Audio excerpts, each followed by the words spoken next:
Okay, let me just prop my little phone up so that you guys don't have like shaky cam the whole time and get like motion sickness like in the Cloverfield movies or whatever. There we go. That works. Okay, I can't, now that I'm sharing my screen, I don't have gallery view on, so I can't see if we've got critical mass. Wait, I can see that my cat is here though. Yeah, I think everyone's here who signed up. Bobka signed up. She cares about relationship-based organizing. Okay, well then, why don't we go ahead and get started with some introductions, and if there is anyone who didn't sign up ahead of time, sorry, I kept saying I was going to stop moving my camera, and then I kept moving it again. One last time. So why don't Jesse and I will introduce ourselves, and then we can go around. And this is relationship-based organizing, how to use personal conversations to build leadership and power. Something Jesse and I have both gotten to do in a lot of different spaces, and excited to hear from you all about how this type of practice has been impactful in your work and ways to kind of build up your skills on this. So just going around with, name, pronouns, and like what's the organizing you're involved with. Could be COLA on your campus, union on your campus, organizing out off campus. And then the prompts, we kind of want everyone, and if everyone wants to just take 30 seconds to think on this silently to yourself or on a page. Notes, by the way, you'll want to take notes during this presentation. Think of a conversation you've had at any point in your life that was meaningful to you, with a mentor, or talking with someone about something that means a lot to you. It can be a political conversation or not, and just like what made that conversation stick with you. Maybe choose one thing. And I guess one thing I would say is something other than the topic of the conversation. So like often, obviously, like very life important conversations have very life important topics. But think about the elements of the conversation itself that maybe also made it meaningful, besides just like you were talking about something important, if that makes sense. So why doesn't everyone just take 30 seconds or so to reflect on that, and then Jesse and I will start with our introductions, and then we'll go around.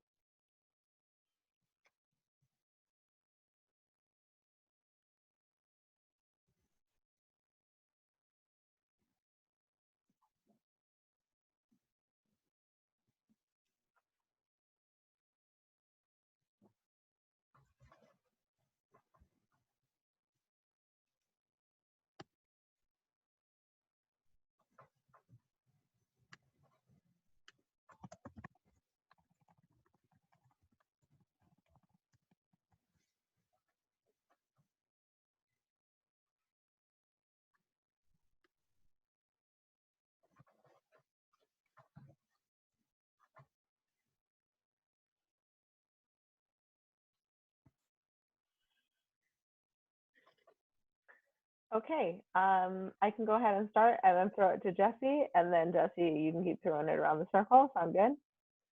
Sure. So hi everyone, I'm Gabi. My pronouns are she and her. I'm a PhD candidate in geography at UC Davis. And I have applied this organizing of using one-to-one conversations in settings including national organizing for Palestine solidarity, on-campus work in UAW 2865 as a former union organizer at Davis, and some COLA work as well, and also in kind of broader like white anti-racist organizing efforts in the San Francisco Bay Area. And I was just thinking of a conversation I had with a organizer that was like a teacher in like a long-term anti-racist training program I went to. And I think that conversation was meaningful, not just because of the topic, and it came about at like a really rough time in my life when like I had both like personal and political organizing stuff that really was in flux and in crisis, But I just remember a moment when the person said to me, like, you know, like, we really wanted you to be part of this training program, not because of the job that you had or because of the people you knew or the affiliations, but because we wanted to build up your leadership for the long haul. And like, you matter to be part of these movements. Like, you bring something that is unique and we want you there. And that just felt like I felt very seen and valued, not in a way that was like because I was the only one that could do it, not in this like lifting up on a pedestal, everything will fall apart without you, which I think we've all seen to be toxic, but also that I meant more than just like the list of things after my name or the list of who I could name that I knew that had power. So that conversation really was meaningful for me at a moment that I was really low in my organizing, to keep me figuring out a new way to move forward and like pivot to other causes and other struggles, or the same struggle but in a different way. Go for it, Jessie. I'm Jessie. I'm a master's student in community development at Davis.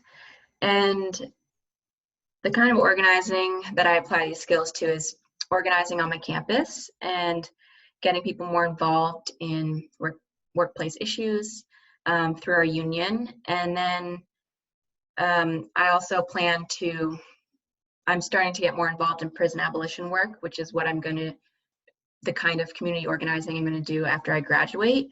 So yeah, I'm excited to apply these skills more to community organizing going forward. And a conversation, I was a union organizer as my job for a few years. And I remember a conversation I had with this nursing aide at a hospital in Miami on her lunch break.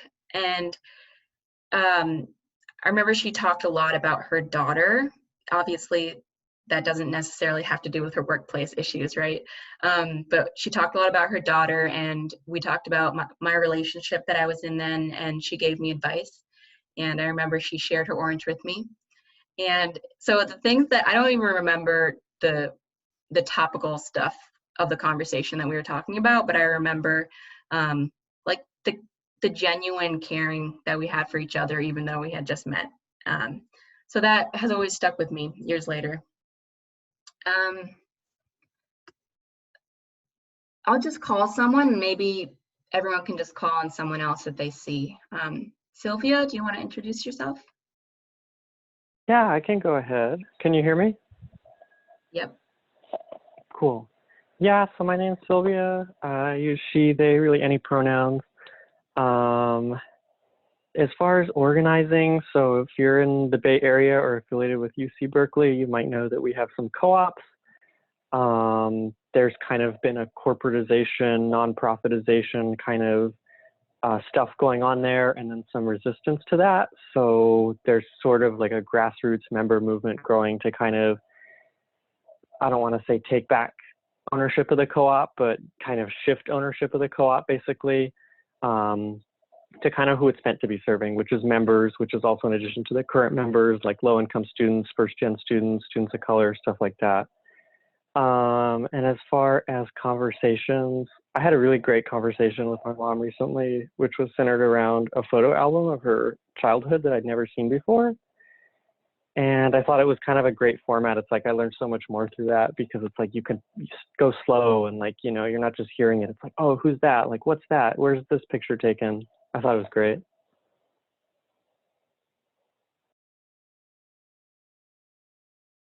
And will you just call on someone else to introduce themselves? Oh, yeah. I guess I'll call on Jessie. I think Jessie just went. Maybe another person. Sorry, I'm so sorry. I just looked randomly at the list. Let's go, Evan. Yeah, hi, can you hear me? Yes, my name's Evan. I use he, they pronouns, and I'm a grad student at the University of Virginia in Charlottesville, Virginia. And I want to use these sort of skills because we are in the very, very early process of forming a union here at UVA. And I want to use those skills to sort of be able to talk to people, not just within my cohort of graduate students, but workers all across campus, as well as use these skills in some of the efforts I've and projects we've been doing with Charlottesville DSA, which I'm a member of. And with a conversation, I think back to a conversation I had this past fall with a close friend and comrade of mine. And I was going for a really rough personal period, but I honestly can't remember anything about the conversation except that I left with the feeling that she actually like listened to me. Like I felt like what I was saying, like even though at the time it was probably like either nonsensical or really emotional, I felt genuinely heard and cared for in that moment. And yeah, and it's like every time I think about it, I just feel like someone's actually caring about what I was going through. And that was really nice. Yes, so I guess I don't think Hannah has spoken. Hi, everyone. I'm Hannah Adamy. I'm a fifth-year PhD candidate in ethnomusicology at UC Davis. And my organizing, I'm new to organizing, and it primarily takes place with the Girls Rock Camp Alliance and my local organization, which is Girls Rock Sacramento. And so I'm thinking about music in organizing specifically, and music is a form of conversation too, and a meaningful conversation. I actually recently watched the Netflix show, The Midnight Gospel, and I had a really nice conversation about that with my partner. So that was the most recent conversation. It's a show that has a lot of weird things that happen. So it was interesting to unpack that, and I like having sometimes something as a mediator in my conversations. So talking about like a piece of art or, a prompt of some sort. And let's see, Michael, have you gone yet?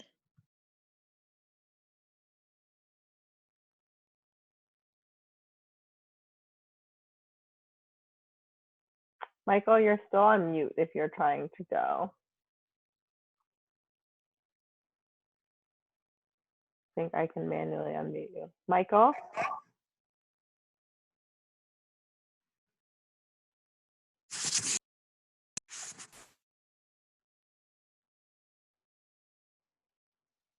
Okay, Michael, if you are having technical issues, we'll swing back to you. I'm realizing I can. There's still a news. You want to go for it while we're figuring out some technical difficulties? And also, I'm gonna go. Oh no, sorry. Is that Mike? Go for it, Anuj, while I fix my screen share. Okay. So I'm Anuj. I'm a fourth-year student at UC Davis in performance studies. And the reason I'm interested in participating in this is I got involved in organizing at UC Davis recently through Strike U. And I'm kind of trying to figure out how to use this to talk one-on-one with people to get them more on board with not only with thinking about UC student-related issues, but thinking beyond how these issues relate to outside the university and making kind of broader connections. And so in terms of conversations, most of my organizing has been actually within my own program, which is a performance studies program. And really working with my colleagues, my cohort, to kind of address issues of like settler colonialism, white supremacy, anti-Blackness, all of those things, and how they're kind of entrenched within our program systemically, but also looking at sort of the absences in our curriculum, and also just how we do or don't build community and care for one another in our program. And so working with my colleague, Jess Stokes, has been kind of a very key part of my own growth and development in this process. And so conversations that I've had with them kind of stand out for me. And one conversation is one that we had around plastic straws, basically, and the importance of plastic straws for folks in the disability community or the disabled community. And especially when I was kind of railing against plastic straws in this at this one moment, Jeff took the time to kind of point out to me how what works for one community doesn't necessarily for another, and to kind of pay attention to specificity. And I think there was a lot of trust in that moment of having that conversation, which I think really helped as well in hearing what the lesson is we learned. So that's a conversation that stands out. I think Caroline and Michael are the two that haven't gone yet. Caroline, do you want to go for it? And then Michael, we'll swing back to you and see if your technical issues are. My name is Caroline. I'm an undergrad at UC Santa Cruz, and I just kind of wanted to apply, like I kind of got more into organizing over the past winter quarter and a little bit in fall, and just going to some things here and there, but I feel like these are important skills to learn, especially moving forward in how things are going. And then, thinking of conversations, I just can't, like, I thought about a lot of the conversations I had on the picket line, and I just feel like an overarching theme of all of them were just like, even if I had just met people or relatively close or like new relationships, in all of them I just felt very close to the person and understood, and this mutual excitement for what we were talking about. That was also really, really important to me. Yeah, thank you. Thanks. Michael, can you try to unmute again and see if it's working?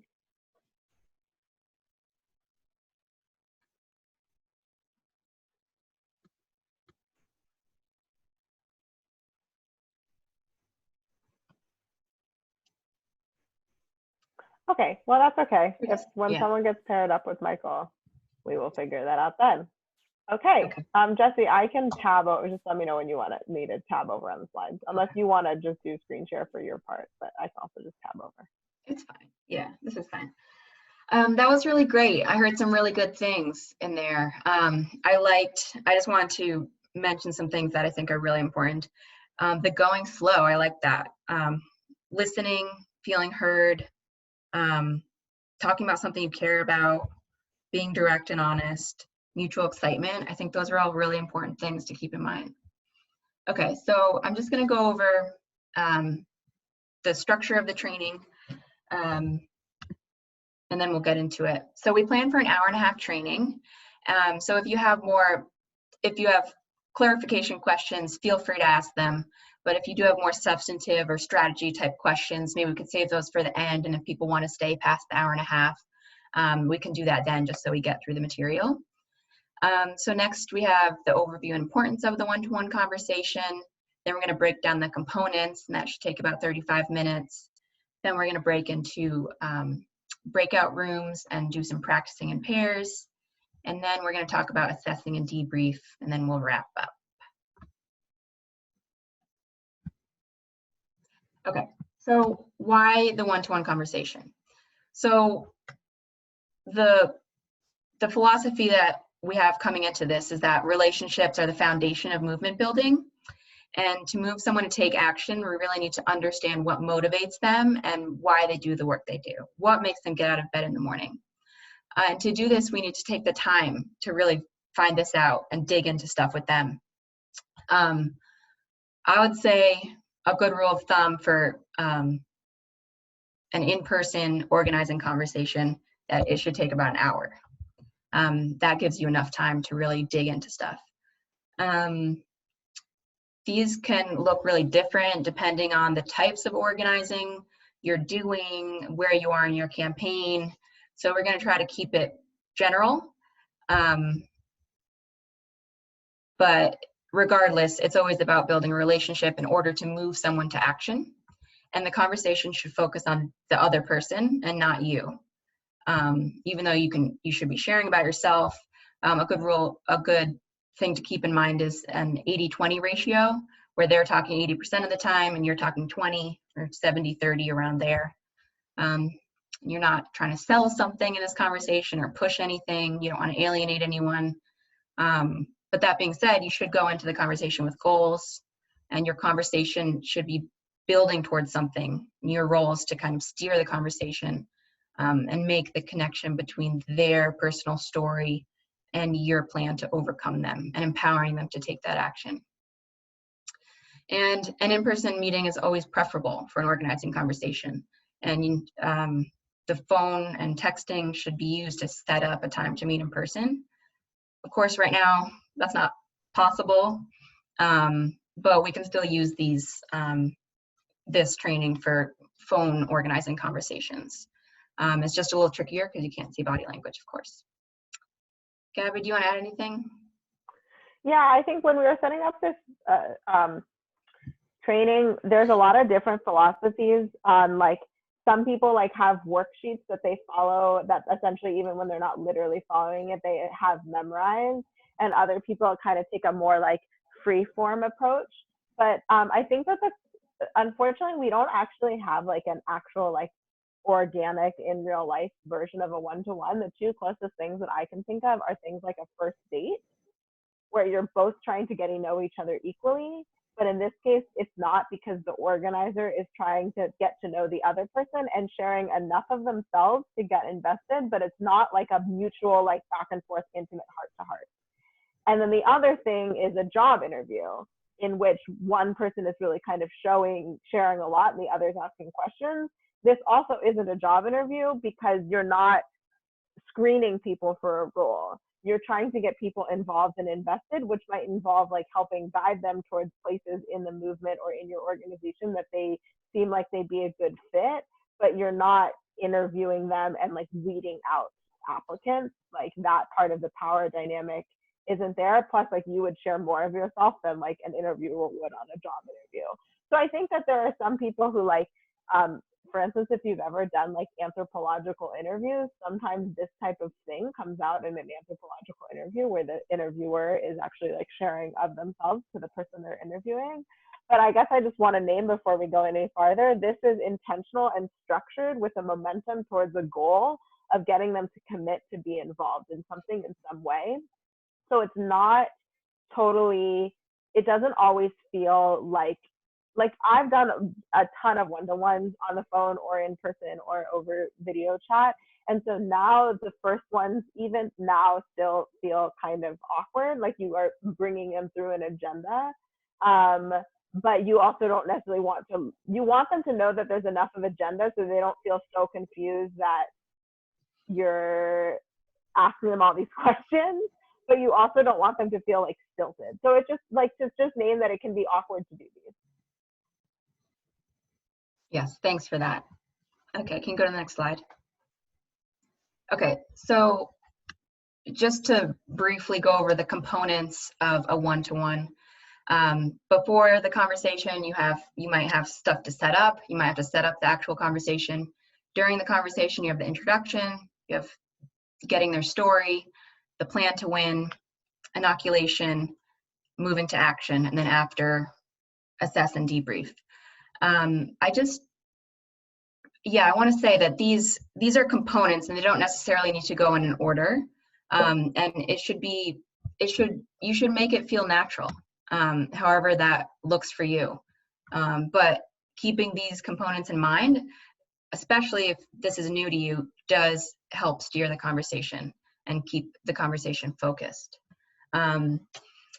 I just want to say a little about inoculation, because we're not really going to focus on that moving forward.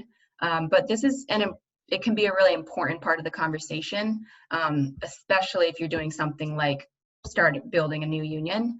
When you warn people of maybe, in this situation, anti-union people that might be really negative, it makes people feel prepared when they come into contact with it and feel good about the action they took, the steps they took with you, and feel more empowered. So inoculating people to potential I don't know, boss fights or negative energy, or maybe there's really low participation in whatever in their setting, and warning them about that will stop them from getting discouraged. Okay. The other thing I was going to say, I realized that, and we'll get into this a little bit with the setup, but like, when do you do a one-to-one? Like we said, there's not these, like, it's not just any conversation you have with anyone you're organizing with. Like, you might want to choose, like, some organizations or movements, it's like any new person gets one-to-one in order to bring them in. Like, I've worked in places or organized in places that have like that's the first thing you do. You come to a happy hour, and after your happy hour, someone's assigned to do a one-to-one with you to like get you more involved. Or maybe it's someone who's been involved for years, but no one actually bothered to ever ask them, hey, like, who are you and like, why do you care about this? In which case you might want to like one-to-one, like long-term established leaders of like a workplace, or, you know, like say you're starting a new union, you might be like, okay, who are the existing leaders in a department that we want a one-to-one to try to get them involved in this new effort. So it is like you can have a one-to-one with someone you've known for years, but the tactics of it, you maybe want to like massage a little bit because you're not necessarily hearing their story, for instance, for the first time. But yeah, I would say I agree with Jesse. Like, this setup works really well, and I would try it with this order of operations for a while first. Because like if you, for instance, try it with the move to action at the beginning of all your first one-to-ones and people say no to you right away, you'll be like, why are they saying no? One-to-ones don't work. So like, yeah. Thanks, Gabi. Can you change the slide? Okay. So this will kind of depend on what type of organizing you're doing. You might not always have the luxury of setting up a meeting. Sometimes you'll have to just find people where they are and talk and take advantage of the face-to-face and try to have an organizing conversation with them. But sometimes you'll be able to set it up. So you'll have to think about things like, what's a strategic location, somewhere maybe where they feel comfortable, where you have enough privacy, but maybe, you know, it's still a public place. You want to remind them so they come. But the important part is being clear about your purpose, who you are and what your purpose is. Be clear what you are expecting from the conversation, and that it's a getting to know each other process, but that you also want to talk about the goal at hand or the movement. And for your own self, you should go in with goals and keep those goals in mind as you start. And don't go in with assumptions. Don't think that you know how this person feels already. Maybe they'll surprise you, maybe. And then the introduction, again, clear, concrete, concise, and this is kind of restating the purpose, which it depends what type of one-to-one it is. You might, and if you're dropping in on someone, you might have to do some work disarming them. Just try to be genuine, natural. And I think it's important to bring in urgency at all parts of the conversation, but in the beginning, establishing urgency. Why do we need to talk now? Why is it important that we move forward now? Okay.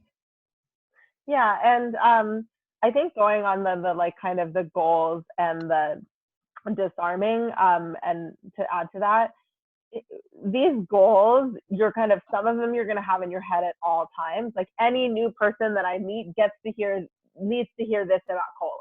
And some of them might be like tailored to like, there's this one person who's like a brilliant media person and I really need them to get involved in media stuff. So it can be like it can be both and tailored and broad. But that it's nice to have those, you know, even when you're not actively doing a ton of one-to-ones like on your calendar, these are nice to have in mind, because then if you are eventually, when we get to do things like walk through buildings again and catch people in their offices, it's the kind of thing where you're like, oh, here's this person in their office that I've never seen before, but I already have the things in mind that I can like kind of warm them up about and then start a one-to-one instead of trying to find another time 3 weeks later that then never happens. So these are just, it's nice then to have these in your pocket, even when you don't have explicit ones on the calendar. Although I think nowadays, the work that we're doing now is all going to be a lot more pre-scheduled and over Zoom, in which case you definitely want to be like, the clear, concrete, and concise really matters for things like phone and video meetings because people get burnt out and have other stuff going on with them and stuff. Yes, I would say 2 large categories of goals are supporters and leaders. So it's good to be strategic about who you're targeting for those things. Okay, you can change the slide, Gabi. Okay, so this getting their story, we said that there's not necessarily an order to this, but this one should be in the beginning of the conversation. So the goal of this part is to find out their motivation and start to build that relationship. So can anyone think about how you would go about doing this? And I think some of you got to it in your sharing in the intros, but how would you go about this, getting people to share? Yeah, and to add to that, like what you're getting people to share is not necessarily their entire life story, but nor is it just a casual, how are you doing? Like you are getting them to be vulnerable and dig a bit deeper, which again can be incredibly uncomfortable, even when you know someone super well, let alone if this is one of the first times you're meeting them. But the point of doing that is because you then, as we transition to the next part, we'll see that the story is really important to build on to be able to connect them with you and connect them with the larger movement. So why doesn't everyone just take 30 seconds or a minute and write down whatever you have handy, pen or paper or whatever. What is a question you could ask someone to try to get their story? Or if you don't have a specific question, what are the ways you would go about, what are the maybe lead ups you would want to do, or how can you make the setting good so that people will feel comfortable sharing their story?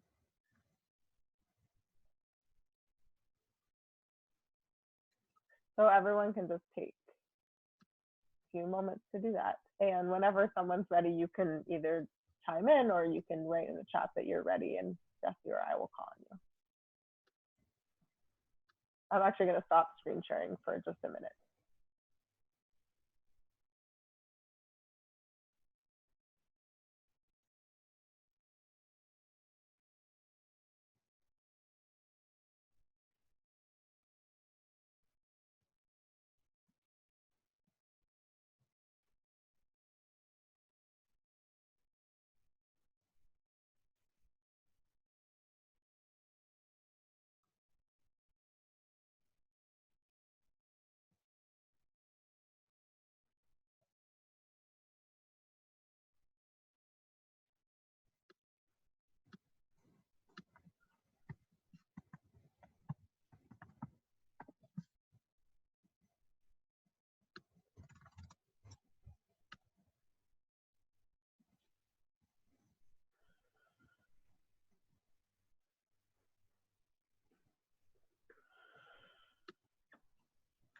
Okay.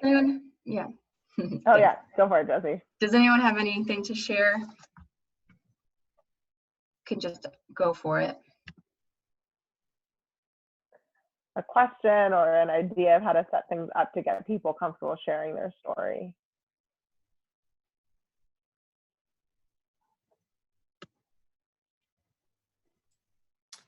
Hi, do you mind if I chime in? Yeah, please. This example might be specific to me, but I know what something has worked in the past is I'll maybe mention an anecdote about a friend of mine or another grad student who I know has been experiencing issues, and so essentially kind of asking oh yeah, this person they only make this much in their stipend, isn't that wild? And then usually that kind of opens up a dialogue about their dissatisfactions, either with their stipend or other issues in their department. So kind of not directly asking them, but kind of showing that, oh, this is a common problem that people have. Yeah, that's great. And then kind of asking a follow-up question, what do you think about that? Kind of open-ended to get them to talk. Yeah, that's great. Yeah, I think priming the pump can be really good. I think mutual airing of grievances is a lot of it. And then you can also actually flip that to be in a visionary side, oh, wow, did you hear that, awesome radical, abolitionist that just came? What, I was so moved when they shared this, or wow, I just read that, great piece in the New Yorker about, the need to totally restructure society after coronavirus. Like, did you see that? So you can do it both on like what's not going well that you want to share about, but also like what has resonated with you about potential visions that could be better that you find powerful. Yes. Does anyone else have anything they want to share?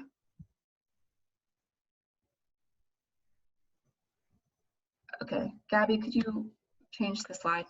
Oh, yep. Mm-hmm. Thanks. Yeah, so I just wanted to highlight a few things. Sorry, give me 1 second. Trying to figure out where all my tabs went. And the things I wanted to highlight are things that came up in the intros, I think. I think people are right on what is effective. Active listening, of course. You're going to be doing most of the listening, but asking open-ended questions so that that prompt people to continue talking. Slow down. Someone might say something that you feel like you can tie into your plan to win or your ask really well, but take time, let it sit. Don't be focused all the time on the next step, just sit with their story and try to get them to dig into things that really matter to them. Sharing about yourself can help people open up and feel comfortable with you and make it feel like it's more of a genuine conversation and that you have good intentions if you're willing to share real information about yourself. Those were the main points, but this is a really critical part of the conversation and the meat of the conversation should be here. Yeah, I'm gonna hand it to Gabby. Yeah. Yeah, I was gonna say, if you're like a total like analytical brain type like me, like I'm pretty much just am the floating galaxy brain meme. I don't have a physical body. And so whenever I hear people tell stories, I'm immediately wanting to be like, here's 3 things you can read related to that. Also, have you thought about these structural causes and blah, blah, blah. And in a one-to-one, I really have to turn that off because that forecloses the possibility for people to go deeper, to be able to be self-reflective, to maybe share things that they wouldn't. And so I try to channel that energy into just like a lot of like, I have to do verbal affirmations, which can sound like things like ahas and yas, or it can sound like, wow, that's really fucked up. What did you do when that happened? How did it make you feel? How did that affect your family, your coworkers, your, community? So I try to channel those feelings of like needing to immediately go into the like problem solving part, which also is the part of like this is how our organization will help, we together will change the world, into like still making sure to not rush through the story, because otherwise you really don't get this chance that often in our world. So I think that it's really worth just also being like, even if you think that the problem solving part is important, which I do, it's at least to be like, why not slow down and take the time now? So speaking of slowing down, I guess we're about to go into the plan to win, but I just want to pause for a minute. Does anyone have any questions or comments on this kind of first part? I would say that like, regardless of how you approach the one-to-one or how formal or informal you do it, opening with getting the story of the person you're talking to is kind of the biggest kind of first component of it. Any questions, comments? I have a question. Hannah has a question. Go for it. If you're already kind of going into the conversation with an agenda, like how do you balance that with genuinely listening to someone? Yeah, that's a great question. And I would say that all one-to-ones have an agenda. And that's what I mean by these are awkward, because again, they're kind of like not first dates, not job interviews, but you have an ulterior motive. And that ulterior motive is something that is both known to the other person, but also like not completely known, because otherwise they probably would never say yes to you if they knew that all you were doing was trying to get them to, sign up to lead a town hall. So what I would say, Hannah, is I would say a couple of things. Investing in the story, and Jesse, I'd love to hear your thoughts too. Investing in the story will help you achieve your agenda better. So see it as selfish. If you know who that person is, you can better move them into action, because people move based on relationships and based on personal stakes. even when they aren't personally affected by the problem, in terms of like, I have a stake in solidarity. So you can say, okay, I'm still achieving my agenda by doing the ground research I need to be able to like move this person more effectively. And the other thing I would say about how can you make sure is that you need to give it the time. So I would say that like a 20-minute conversation, not long enough. 45 minutes, I've done them in 25 to 30. They just always feel rushed. And those were only with people that I knew I would be talking with like weekly. Like I was like, this is the first of many. Like with the Bernie campaign, I was doing coaching of organizers in Utah, and we talked every week for half an hour. So the first one being short was fine. So that's the other thing, is that when you know you have 45 minutes to an hour, you don't feel like I have to get to the pitch right away because we'll run out of time. And you can give the story the like 15 to 20 minutes that it deserves because you know you have the time. Jess, did you want to add anything? Yeah, I think this is part of the like being conscious of not selling and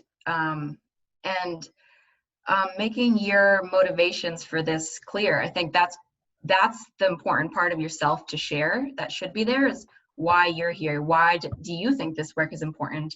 As a staff union organizer, I had people that thought I was getting a bonus, you know, if I had a successful organizing conversation. But making it clear that this is about us building power together, and it's not for me. Like I don't have a personal stake in this, you know, I just believe in this movement. So I think, yeah, framing your intentions is important and can help with that. Oh, that's really helpful. Yeah, thank you. Yeah, those are good answers. Anything else before we move on? I think this actually transitions really well, because now we're going to talk about plan to win, which is how do you do the part of your agenda without selling it, without being like, I need to get my number, I need to hit my quota, because like that's not what this is. So then it's like, how do you give the big picture? What are we fighting for? Because this part of the conversation, which is actually a shorter part of the conversation than people realize, but again, you do want to give it the space they need, is the chance for you to share more about why you invited them here today. Whether it's because we're fighting for a COLA and we need you to get involved now, whether it's because you have a more like long-term vision where it's just we need you to get involved in general.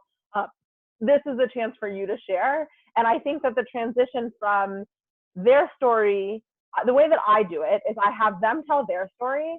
I, at this point, have my story down to like, I can give you I have a 2-minute version, a 5-minute version, and there's a whole other workshop we could give you on how to tell your story. But you can tailor your story so that it transitions really well after they share theirs into you giving your plan to win, which is to say, here's a bit more about me, and the reason I do this work is X, and so here's what we're doing and why we need you. And this is a chance to take questions from them. It's and a genuine one, not just like a half-assed, but like genuinely. At the same time, you are transitioning them into a move into action. So this is the time to evaluate, like, do they have so many questions that it doesn't really seem like they're ready to take action? And so I'm already thinking about what I'm going to ask them to do after this part. And I'm maybe going to dial down what I was planning to ask them to do because they just don't seem like they're ready. They have too much hesitation or whatever.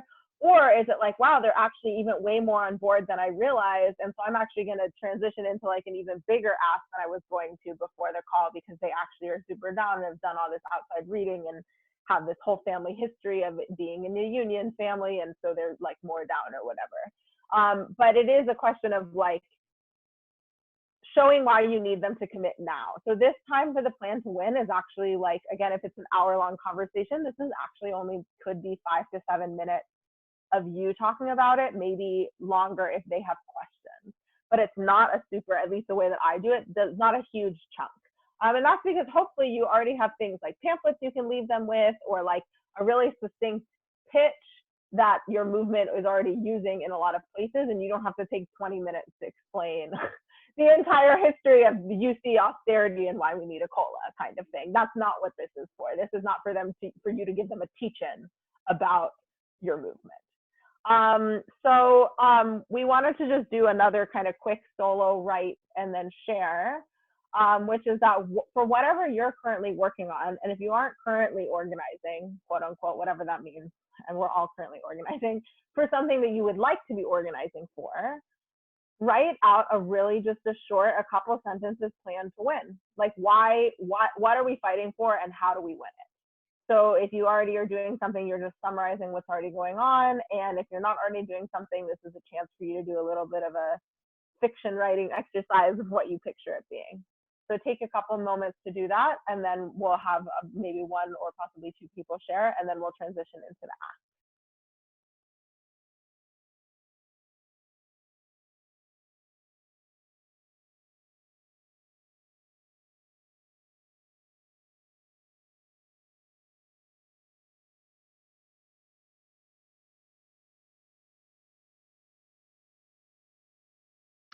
Yeah, I just want to say that this is kind of painting the picture of the power of collective action and your plan to get there. So I just want to clarify that it's kind of the vision part of it is how we achieve these goals with collective action. Yeah, the vision isn't just like end capitalism. It's something that is a bit more like, this is our collective action to end this part of it. So it's not so like monumentally massive. It feels achievable to the person that you're sharing it with. Like if they joined, they could help achieve this.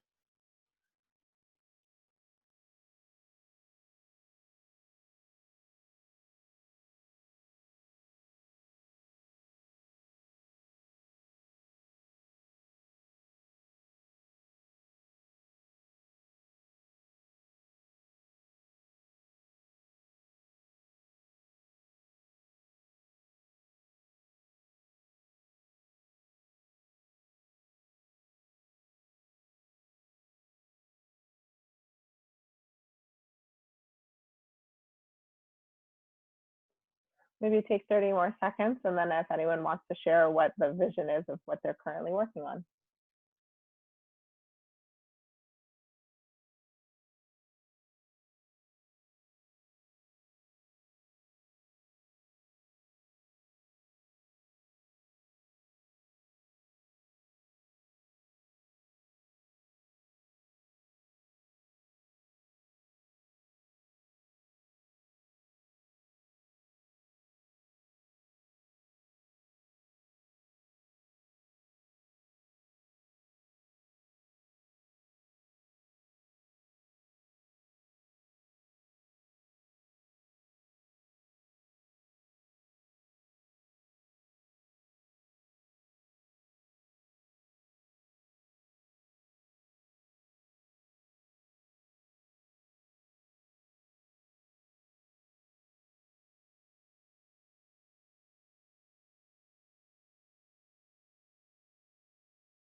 Hey, does anyone want to share what they wrote down or thought about? The current plan to win. What is the plan for collective action that you're working on right now? I can share. Yeah, go for it, Anush. So I've been thinking about Strike U. So we're fighting to abolish the university. And when I say abolish, I don't mean destroy, but rather reimagine. That's the whole idea of Strike U, is to reorient teaching and learning so it works for students, workers, and our communities as opposed to working for regions, trustees, and corporations. And more than just reimagine, we're putting that imagination into action. I think that's beautiful. I think that's really powerful.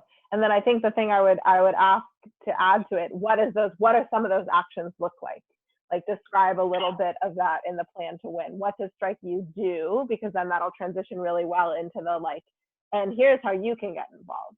So what would you say, Anuj? Like what are some of those actions Strike U is doing? So you could get involved by attending these workshops and getting to know, your the UC student community from across campuses, so that we're breaking across silos and building community across the UC system. Another way to get involved is to actually become part of the pointy person committee for Strike University and facilitate meetings or organize content or help with social media. Just getting more involved in some way, shape, or form. Okay.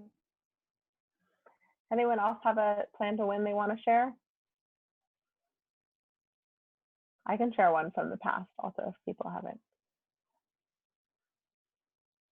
One that I'm not so involved with them really anymore at all, but I was involved with, if not now, when it got started, which is a national group of young American Jews working to end American Jewish support for Israel's occupation of Palestine.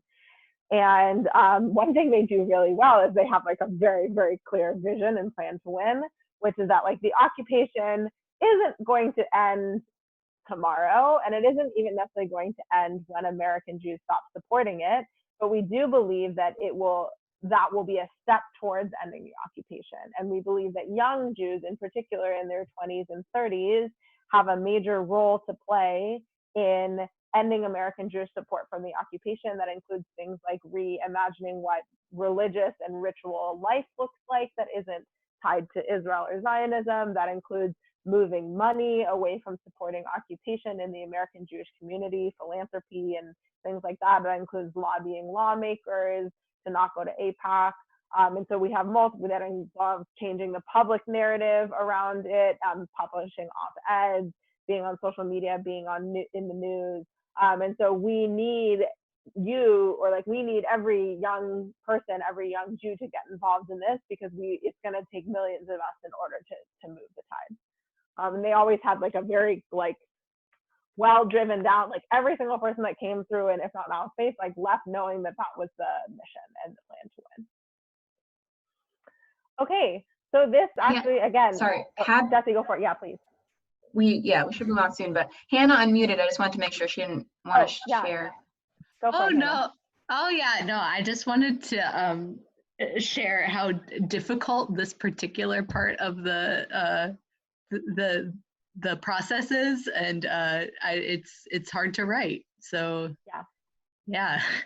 And we acknowledge that doing this in this workshop where you're then maybe like the only one here for what you're doing, like this is a thing that like if you're finding it's hard to write, that's maybe also a flag to say, hey, we maybe need like a big picture session with a bunch of us here to capture what it is we're doing here. Because it's very easy to capture the spirit of collective action when you all know what you're doing, and it's impossible to communicate it to new people if the group doesn't know.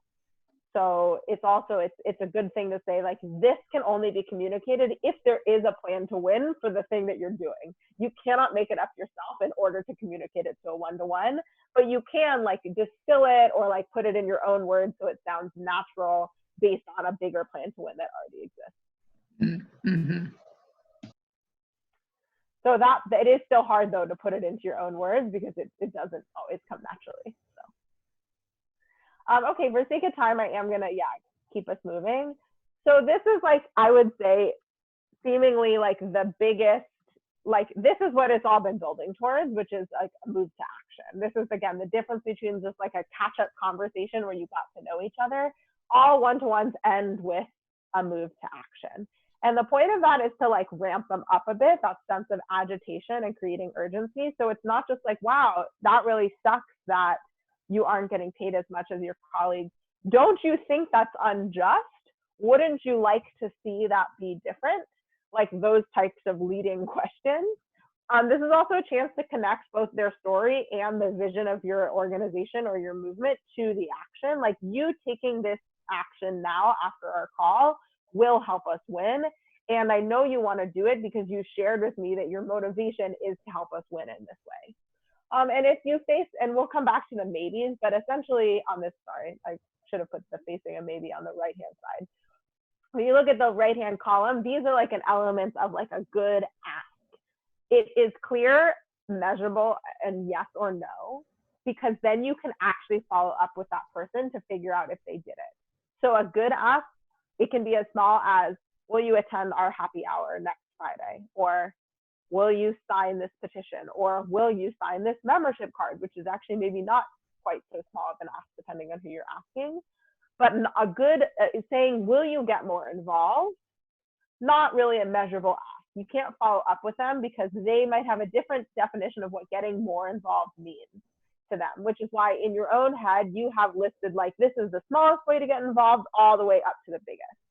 And those are predetermined before the call because you have a strategic vision you're plugging people into. You're not just doing it willy-nilly, but you also are tailoring it on the call because you're not just reciting like robotic, like press 1 if you want to sign a union card.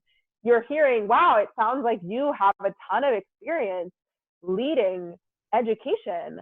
I would really love to hear if you wanted to lead a workshop on such and such a topic that it sounds like you have a lot of interest in, right? So now you've just tailored something and it's like they're getting involved in something that really matters to them. You have different types of, like I've been on trainings where they're like, you always have to have 3 asks and you have to ask all of them on the call. You don't have to be quite so strict with that, but it does help to have a series of like the smallest ask, like the least amount of commitment, or maybe the least scary ask. And again, that could vary person to person. Coming to a happy hour might actually be a bigger ask for someone than signing a union card in private might be, you know? So you maybe are tailoring it though, so that if they say no to one of them, you haven't just like, you can either be like, they said no to the smallest and then you have nowhere to go. And it's like, actually secretly I had smaller asks even in my back pocket to ask you more. Or if they're like already saying yes, you don't just be like, oh man, all they did was sign a union card and I maybe could have gotten this person to like be our next like unit chair or whatever, that you have things to ramp them up towards as well. And then the most important thing though, this is if there's one important thing that you forget everything else on the call, remember this concept of the hard ask. It will likely be followed by awkward silence. If you ask a good ask, they don't respond right away and they have to take a minute to think about it. Because if you undermine yourself, you will never get people to commit to things outside of their comfort zone, but still in their zone of possibility in order to do bigger things. So this is a very long quote that we will share the whole article with you about. Yeah, Jess, you want to add something first? Oh, you're muted. Can you go back for a second? Yeah. It just made me think of something. I just want to say that agitation is really important too, and that is something that happens throughout the conversation. Right. Yeah. Which means agitational questions too, like, do you think that's fair? You know, getting them kind of mad about their situation to a point where they really want to take action, like, don't you deserve better? You know, stuff like that. And then I can't remember the other thing. You can go on to the next one. Okay. Yeah, right. Again, some of this stuff is like a mood that you're setting throughout so that when it comes to the ask, you've already like primed them to be ready to like take action. Right. So someone want to read? Yeah, great. Go for it. Sorry, one more thing. If you're, when you're asking them to take an action, it's should be a concrete action, so we can test that they mean that they're supportive, right? So signing something or doing something right there, so we know that they're serious about it. But if you're working on a campaign with other people, some kind of movement, the ask should be uniform across. Everyone should be asking the same thing, so that when you say you have a supportive person, it means the same thing, right? So like when an example is the strike pledge right now that's going around statewide here at the UCs. We want the strike pledge to mean that someone's going to vote yes to a strike, not that they're supportive of a strike in theory, right? And that's really important because if you're not asking the same question, you don't know where your campaign stands. I just wanted to say that. Right. Otherwise, at this point, again, one-to-ones are like really nice and make people feel good, but they're not building power. That building power part is absent without a clear, like, we understand where people stand and we're building them into larger and deeper commitments.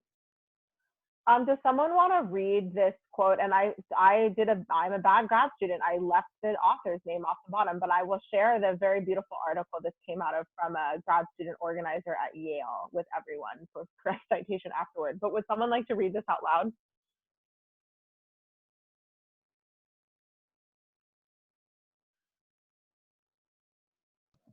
I'm happy to do it. Go for it. An axiom of organizers, writes Jane McAlevey, is that every good organizing conversation makes everyone at least a little uncomfortable. The most awkward part is what McAlevey calls the long, uncomfortable silence, the moment when you make an ask and let someone think about their answer. It was a lot easier to talk about our brilliant plan or how much support we had from our allies than to insist with the people I was organizing that whether we won our own union or not depended on them. As a result, people saw me as the union person who would deliver information and lay out a plan and keep them posted. They did not see themselves as union people who were also responsible for helping to win the things they said they wanted. McAlevey would call this a shortcut. We called it protecting people from the organizing. To soften the ask seems compassionate, but like any other protective measure, it condescends. And like any other shortcut, it makes things harder in the long run. So, sorry. So what do people think of this long, uncomfortable silence and the hard ask? What comes to mind? Reflections, questions, and then we're going to move into practice. This is Hannah. It definitely speaks to some of my anxieties about organizing and some things I've hesitated to do because of this long, uncomfortable silence. So it was nice to read it in these words. It makes a lot of sense to me. Other folks, anyone we haven't gotten to hear from in a little while? I really like the last part, just that last line where it says, to soften the ask seems compassionate, but like any other protective measure, it condescends.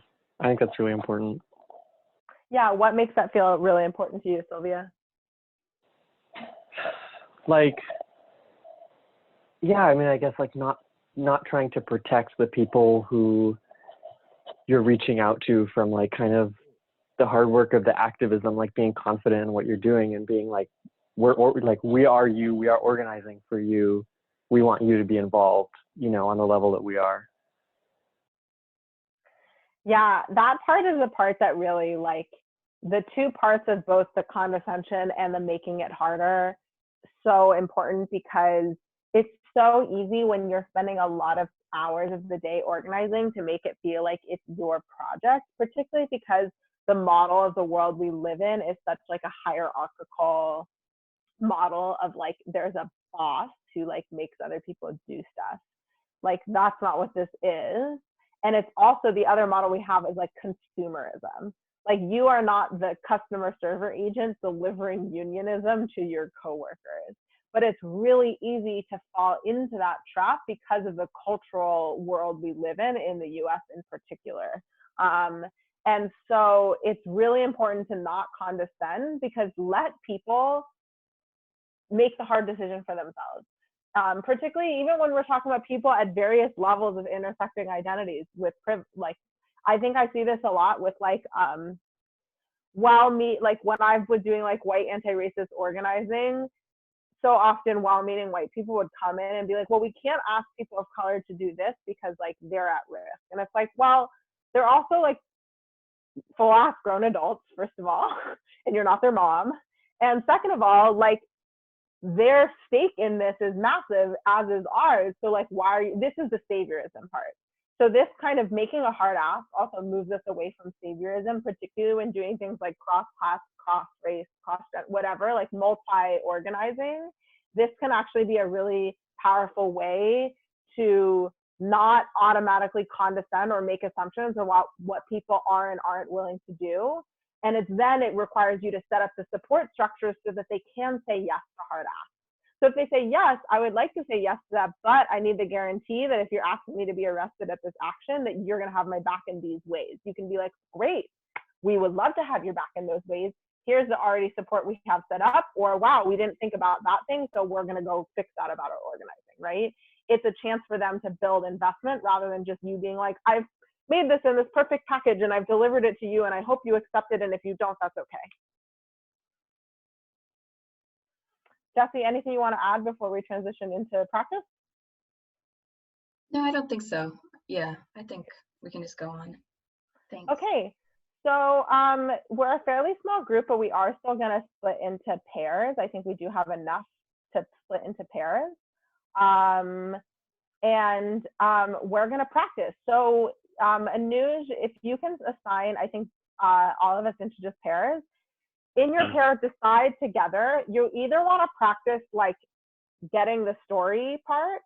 So one of you should like ask questions to the other to try to get them to share a part of their personal story. And then after about 5 or so minutes, which is shorter than you would do it in a normal call, you switch. Or you can practice doing the hard ask. And if you have some asks that you're already doing in your organizing, practice giving those. Or if you need to make some up on the spot right now, you can do that. And then we'll come back together. We'll go over how to assess and debrief, and we'll close out by 3:30 or so. Anuj.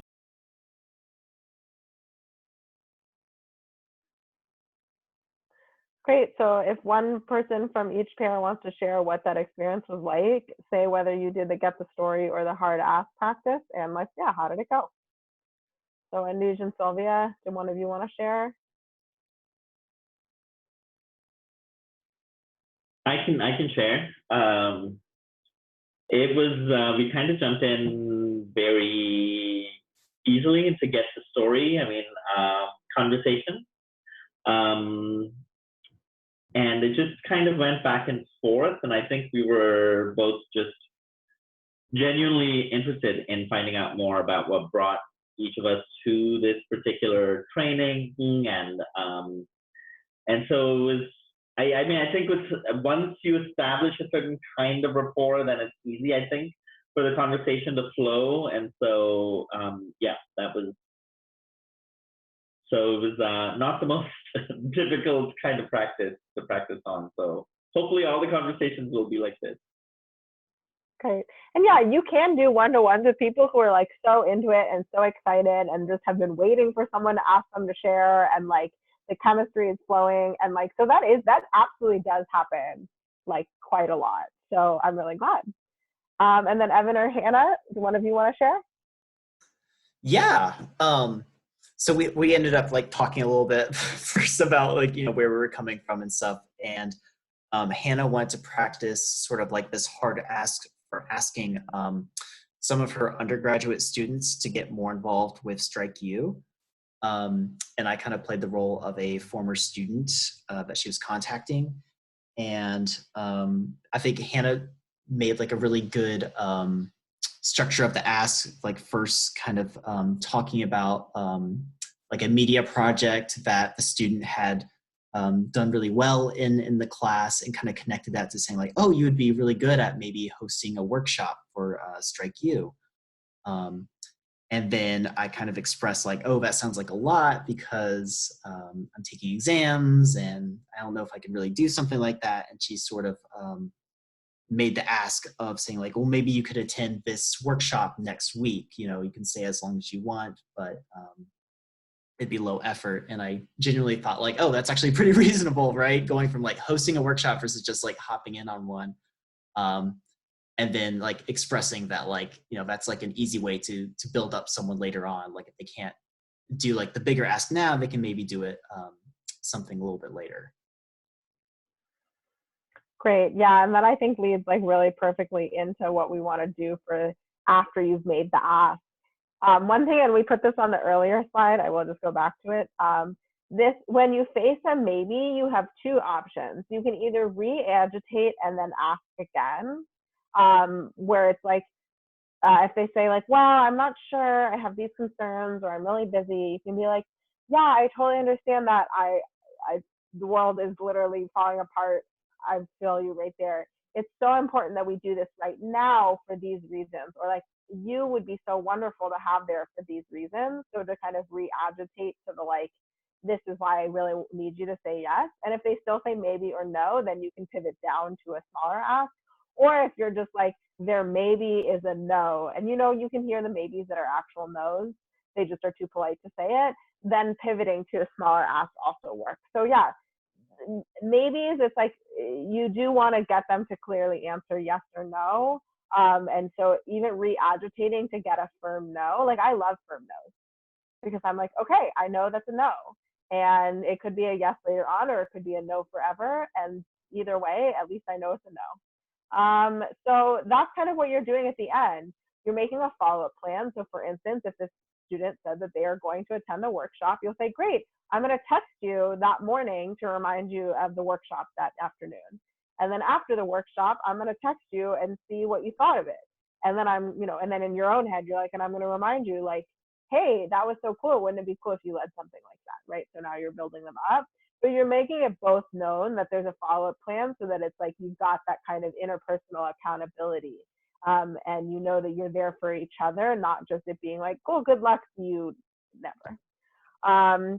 You assess, and this is something you're more just doing internally after the call or with others in your organizing so that you can be able to know, like Jesse was saying earlier, like where do they stand? Like if they sign the ULP like strike pledge, that actually means they're supportive of the strike in this way. And we can track that so that even if they have no other time to do anything else right now, like all they can do is sign a strike pledge, they can't do any other organizing, we at least know where they stand to get them activated, for instance, in the future. And even if they say no to everything, you at least have tracked that so you know, is this person just someone to come back to or just to like, you know, leave alone for the future. And then you're debriefing, and this is just always good part of praxis in terms of the practice cycle of, you know, study, action, reflection. That reflection part is so crucial. If you journal, do it in your journal. If you have a trusted friend in your organizing community, or even like your partner or your family member or your cat or whoever, to say, what did I do well and what could have gone better? And some things that could have gone better are outside of your control. And so, you know, be kind to yourself about that. Sometimes these conversations don't go well, and sometimes it's because you could have done something better, and sometimes it's just the way of the wind. So that debrief allows you to build up your own skills and the collective skills of the organization, and to be honest about that. So, Could I just, yeah, Jesse, sorry, go for it. Yeah. I just want to make a point that it's really important right before you make the ask, that you go back to the things that they care about, to their issues or the meat of the conversation that you got when you got their story, so that it's clear that you're taking this action to address that issue. And if you need to re-agitate, you need to go back to that issue again. And then one difference between the maybes, the maybes that are genuine maybe and the maybes that are polite no, is ask yourself, is there a clear path to getting them to take this action? If there's no path and there's no real way to create a follow-up plan with them, then they're probably just a no. So if there's something really holding them back, and you should ask them, right? What's holding you back from taking this action? And if it's something concrete, like they really just are the type of person that needs to do their own research and feel like they've done that, give them a week to do that. If they need to talk to their spouse about this, like let them do that. And then set that concrete follow-up with them after. Yeah, the follow-ups to the maybes are actually really powerful, because it can be like, okay, you need a week to like, look at whatever thing or have whatever conversations, and I'm going to call you. And essentially you're doing like another mini one-to-one with them in a week. It's just that maybe you're skipping some parts of the getting the full story, or like they already heard your pitch, you know? So the follow-ups can be continuous, even if they didn't say a clear yes or no. Okay, so with that, I guess we wanted to just do one final closing reflection. So if everyone wants to take 30 seconds or a minute to think about two things. What's something that you like learned or that you want to implement like in general from this training? Hopefully you want to implement the entire tool of the one-to-one, which is our next thing. Is do you have a goal to implement one-to-ones in the next 2 weeks? What is your goal? This is our hard ask to you. What is your goal to implement one-to-ones? Maybe we'll say 2 weeks to a month. Let's I'm going to undersell myself a bit against my own advice, because 2 weeks. So like, what is your goal to implement one-to-ones in the month of May? So everyone can take a minute or so, and then we'll all go around and share on that. And then we can stay on for a little bit after the half hour for other questions. But yeah, so take 30 seconds to a minute. What's something you're taking with you moving forward, and what is your concrete goal to implement one-to-ones in the next 2 to 4 weeks?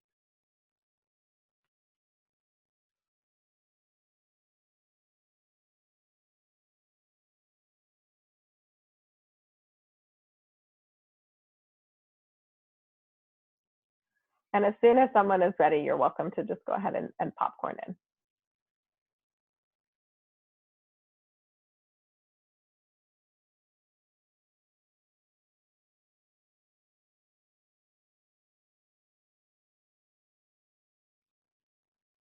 And actually, in news, I realized for the commitments, this part doesn't have to be recorded. So this is probably the end of that part if we wanted to stop in case people didn't want their public commitments recorded.